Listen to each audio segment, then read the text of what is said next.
अच्छे लोगों के साथ बुरा क्यों होता है?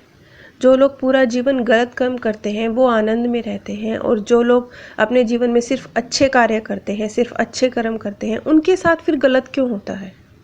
ये एक बहुत कॉमन सवाल है जो अक्सर हमारे मन में उठता है। और जब ये सवाल उठता है तब सबसे पहले हमें परमात्मा के अस्तित्व पर डाउट होता है, प्रकृति के नियमों पर डाउट होता है, कार्मिक थ्योरी पर डाउट होता है, और ये सब कुछ हमें गलत लगता है। और उस वक्त तो ये भी लगता है कि शायद परमात्मा एग्जिस्ट ही नहीं करते। आज जब मैं ये वीडियोस बनाती हूँ तो मुझे अपने बचपन में जो मैंने जाना समझा था, पढ़ा था, सुना था, वो बहुत सारी बातें हैं जो सच्ची बैठती प्रतीत होती हैं, और मैं कई वीडियोस में उनका जिक्र भी करती हूँ। यानी मेरे पास्ट की इन्फॉर्मेशन, मेरे पास्ट के जो जानकारियाँ हैं वो मेरे प्रेजेंट की वीडियोस पर असर डालती रहती हैं। इसी तरह से हमारे पास्ट के कर्मा हमारे प्रेजेंट पर असर डालते रहते हैं, लेकिन हम क्योंकि सिर्फ अपने प्रेजेंट के कर्मा को देखते हैं, अपने पास्ट को कर्मा तो हम भूल चुके होते हैं। हम अपने बचपन की बातें भी भूल चुके होते हैं, हमने क्या सोचा हम वो भी भूल चुके होते हैं, हमने क्या किया हम वो भी भूल चुके होते हैं, पास्ट भर तो भूल ही चुके होते हैं। इसलिए हमें ऐसा लगता है कि हम तो सही थे, हमारे साथ गलत क्यों हुआ। एक कहानी है, डाकू उंगली मार की कहानी, जिसमें वैसे आप सभी ने वो कहानी सुनी होगी, इसलिए डिटेल में बताने की आवश्यकता नहीं है। इन शॉर्ट में वो कहानी इस तरह की है कि एक डाकू उंगली मार हुआ करते थे जो एक जंगल में रहा करते थे, और उस जंगल से जो भी क्रॉस करता था उस व्यक्ति को लूट लिया करते थे, और कई लोगों को जान से मार देते थे, और जिनको नहीं भी मारते थे उनकी उंगलियां काट कर अपने गले में माला बनाकर उनकी पहना करते थे। और वो डाकू इतना खूंखार था कि वहाँ के राजा का भी उसके ऊपर कोई बस नहीं चलता था, और क्योंकि वो गले में उंगलियों की माला डाले रहता था इसलिए उसका नाम पड़ गया डाकू उंगली मार। एक दिन महात्मा बुद्ध वहाँ से गुजरे। उन्हें देखकर उंगली मार को बहुत हैरानी हुई कि उसके सामने तो अच्छे अच्छे वीर योद्धा जो भाले तलवारें लेकर आते हैं वो भी सामने आने से डरते हैं, और ये खाली हाथ एक साधु चला आ रहा है। उसके बाद जो महात्मा बुद्ध द्वारा जो उपदेश उंगली मार को दिए गए, उससे उंगली मार के मन में परिवर्तन आया और वो महात्मा बुद्ध के ही शिष्य बन गए और उन्हीं के साथ चल पड़े। अब जब उनके मन में परिवर्तन आया और वो महात्मा बुद्ध का शिष्य बन गए, जब वो घर घर लोगों से भिक्षा लेने जाया करते थे महात्मा बुद्ध के साथ, तो बहुत उनको कई बार तिरस्कार सहना पड़ता था, और जिन लोगों के परिवारजनों की उन्होंने हत्या की थी या उनकी उंगलियां काटी थी, वो लोग तो उनके साथ बहुत ही गंदा व्यवहार करते थे, उन्हें पत्थर मारते थे, उन्हें गालियां निकालते थे। यानी जब उंगली मार के मन में परिवर्तन आया, जब वो एक नेक इंसान में परिवर्तित हुआ, तब उसके साथ जातियां होती थी, उसको गालियां निकाली जाती थी, उसे पत्थर मारे जाते थे उसके पास्ट कर्मा की वजह से। लेकिन जब तक वो गलत कार्य कर रहा था, जब तक वो एक उंगली मार डाकू के रूप में लोगों को लूट रहा था, तब तक कोई उसके सामने आकर खड़ा भी नहीं होता था। उसे गाली निकालना या उस पर हाथ उठाना तो दूर की बात है। अब ये कहानी तो यही ख़त्म होती है, हम सब ने सुनी है ये, हम सब ने बचपन में ये कहानी को पढ़ा होगा। लेकिन अगर अब हम इससे थोड़ा आगे बढ़े, अब मान लीजिए उंगली मार ने पूरा एक जीवन जिया और अपनी आयु पर उसको मृत्यु प्राप्त हुई। उंगली मार ने अपने जीवन के कितने ही वर्ष, जो कितने ही लोगों की हत्याएं की, जो उनको लूटा, ये कर्मा भी उसके साथ है। लेकिन मृत्युशैया पर अपने जीवन की अंतिम घड़ियों में वो पूरी तरह से परिवर्तित हो चुका है, वो पूरी तरह से बदल चुका है, वो एक नेक इंसान बन चुका है। क्योंकि मृत्युशैया में उसके अंदर परिवर्तन आया है, वो पूरी तरह से आत्मिक रूप से बदल चुका है। तो अब जब वो नेक्स्ट बर्थ में जाएगा तो वो अपने इसी बदले हुए स्वरूप के साथ जाएगा। यानी अब जो वो नेक रूप में परिवर्तित हो चुका है, उसी रूप में वो नेक्स्ट बर्थ में जाएगा। लेकिन वो उसके परिवर्तित होने से पहले जो उसने कर्मा किए हैं वो भी तो उसके साथ जाएंगे।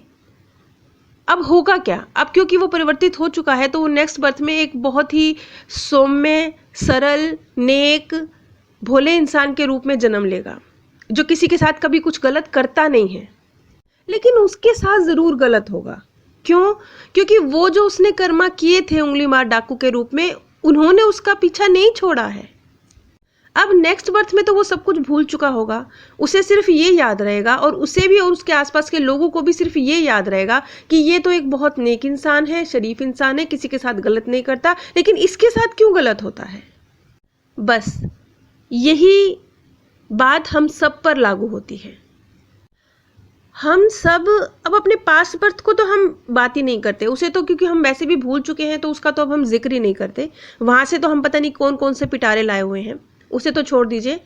लेकिन अपने आज के बर्थ पे गौर कीजिए, थोड़ा सा अपने मन के अंदर झांकिए और अपने पास्ट में झांकिए, जहाँ तक आपको याद पड़ता है। एक 7-8 साल की उम्र के बाद जहाँ से आपकी याददाश्त शुरू होती है, वहाँ से अपने आप को चेक करना शुरू कीजिए। और सिर्फ कर्म के लेवल पे चेक मत कीजिए, मन के लेवल पर भी कीजिए।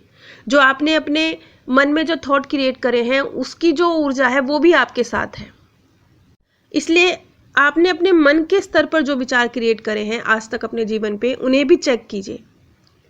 आपने किन चीज़ों की तरफ अपना फोकस दिया है, किन चीज़ों को बहुत ज़्यादा सुना है, देखा है, चर्चाएं की हैं जिस विषय में, वो विषय क्या है, उन पर ज़रा गौर फरमाइए। जब आप इन चीज़ों पर गौर फरमाएंगे तो आपको पता चलेगा कि आपने किस तरह की ऊर्जा का निर्माण अपने इस जीवन में, पूरे जीवन में किया है।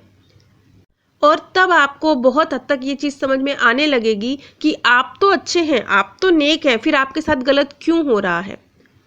क्योंकि पहले तो ऊर्जा सिर्फ वो नहीं होती जो आप अपने हाथों के द्वारा क्रिएट करते हैं, कर्म के द्वारा क्रिएट करते हैं। ऊर्जा वो भी होती है जो आप अपने मन के द्वारा क्रिएट करते हैं, जो आप सुन के क्रिएट करते हैं, जो आप देख के क्रिएट करते हैं, जो आप सोच के क्रिएट करते हैं। इसलिए जब अपने आप को तोलें तो जरा बड़े परिप्रेक्ष्य में तोलें, सिर्फ कर्म के स्तर पर अपने आप को चेक ना करें, थोड़े बड़े परिप्रेक्ष्य में चेक करें। क्या सोचा, क्या बोला, क्या किया, जहाँ से आपकी याददाश्त है। 7-8 साल की उम्र से हम सबकी याददाश्त होती है, तो वहाँ से चेक करना शुरू कीजिए। आपको समझ में आ जाएगा कि आपके साथ गलत क्यों हुआ। यहाँ मैं पास्ट बर्थ की बात नहीं कर रही हूँ, इसलिए क्योंकि पास्ट बर्थ तो आप भूल चुके हैं। लेकिन उंगली मार की कहानी से हमें ये ज़रूर समझ में आता है कि पास्ट बर्थ किस तरीके से हमारे प्रेजेंट बर्थ पर इफेक्ट डालती है। अब एक सवाल और खड़ा होने वाला है। वो सवाल ये खड़ा होगा कि मैंने पास्ट बर्थ में जो किया या मैंने अपने पास्ट में जो किया वो तो मैं भूल चुका हूँ। अब अगर मुझे उसकी सज़ा मिल रही है तो मुझे तो कुछ याद ही नहीं है। जब याद ही नहीं है तो ये तो पता होना चाहिए ना कि किस गलत कर्म की सज़ा मिल रही है। अगर हमें पता ही नहीं है कि हमें थप्पड़ पड़ा तो क्यों पड़ा, तो फिर हमारी क्या गलती, हमें अपनी गलती सुधार करने का मौका कहाँ मिला। लेकिन ये प्रकृति ऊपरी तौर पर कार्य नहीं करती है। ऊपरी तौर पर आपको थप्पड़ मार के उसी वक्त आपकी गलती का रियलाइज करा दिया जाए तो क्या होगा, तो आप डर की वजह से अंतरात्मा से नहीं सुधरेंगे। अंतरात्मा से आपके अंदर कोई सुधार नहीं आएगा, आप डर की वजह से सुधरेंगे। जैसे कि कई जब मैं अपना बचपन याद करती हूँ तो कई स्टूडेंट ऐसे होते थे कि जो टीचर बहुत ज़्यादा डांटने डपटने वाली, मारपीट करने वाली, बच्चों को सजा देने वाली हुआ करती थी, तो बच्चे होमवर्क उन्हें नहीं आता था करना, तो वो दूसरे बच्चे जिनको होमवर्क करना आता है, जो थोड़े इंटेलिजेंट बच्चे हैं, उनकी कॉपीज लेकर उनको वर्ड बाय वर्ड उनको उतारा करते थे अपनी कॉपी पर और टीचर को दिखाया करते थे कि देखिए हमने होमवर्क कर दिया। और ये वो किस लिए किया करते थे, सिर्फ इसलिए किया करते थे कि मैडम सजा देती है, मैडम की सजा से बच जाएं। बच्चों को वो होमवर्क आता नहीं था, उन्होंने क्या लिखा उसकी कोई जानकारी उन्हें नहीं थी, उन्हें कुछ भी याद नहीं था, उन्हें कुछ भी समझ नहीं आया। उन्होंने सिर्फ एक कॉपी से दूसरी कॉपी में उसे एज इट इज उतार दिया और टीचर को दिखाकर मार से बच गए। ठीक इसी तरीके से अगर ये प्रकृति इंस्टेंट हमें सजा देती है तो हमारे साथ भी यही होता है। मैंने एक बार पहले भी बताया था कि ऊर्जा हमारे पास तब आती है जब वो अपने मैक्सिमम उत्पादक मोड में होती है, यानी हमें मैक्सिमम रिटर्न करने के, सिखाने के मोड में होती है। यही क्वांटम फिजिक्स का नियम है, इसी के तहत ये प्रकृति कार्य करती है। इसलिए आप जो भी ऊर्जा क्रिएट करते हैं ये वो इंस्टेंट आपके पास नहीं आएगी, उसी वक्त आपके पास नहीं आएगी, क्योंकि उस वक्त वो आपको मैक्सिमम सिखाने के मोड में नहीं है। आप अगर सीखेंगे भी तो वैसे सीखेंगे जैसे टीचर के डर के मारे बच्चों ने नकल मार के होमवर्क कर लिया लेकिन आता कुछ नहीं है। ऐसे ही इस प्रकृति के डर से आपने डर के मारे अच्छा काम कर दिया लेकिन मन नहीं बदला है, मन बार बार झुक रहा है गलत काम की तरफ। और हर ऊर्जा की अपनी एक उत्पादक क्षमता भी होती है। हर ऊर्जा एक सिखाने की क्षमता लेकर क्रिएट होती है। तो जब वो अपनी सिखाने की मैक्सिमम कैपेसिटी के साथ होती है, तब वो आपके जीवन में लौट के आती है। फिर वो चाहे 2 वर्ष बाद, 20 वर्ष बाद या नेक्स्ट बर्थ, जब भी वो अपने सिखाने के सबसे ज़्यादा मोड में होगी, तब वो आपके पास लौट के आएगी।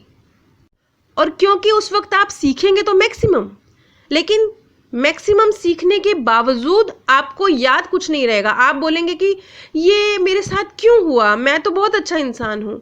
आप भूल जाएंगे कि ये आप ही की ऊर्जा थी जो आपके पास लौट के आई है। फर्क सिर्फ इतना है कि ये उस वक्त क्रिएट की गई थी जब या तो आप बहुत छोटे थे, आपको याद नहीं है, या आप पास्ट बर्थ में थे, आपको याद नहीं है। लेकिन इस प्रकृति को याद है, प्रकृति के नियमों को याद है, वो अपने क्रिएटर को ढूंढ के उसके पास आ जाती है।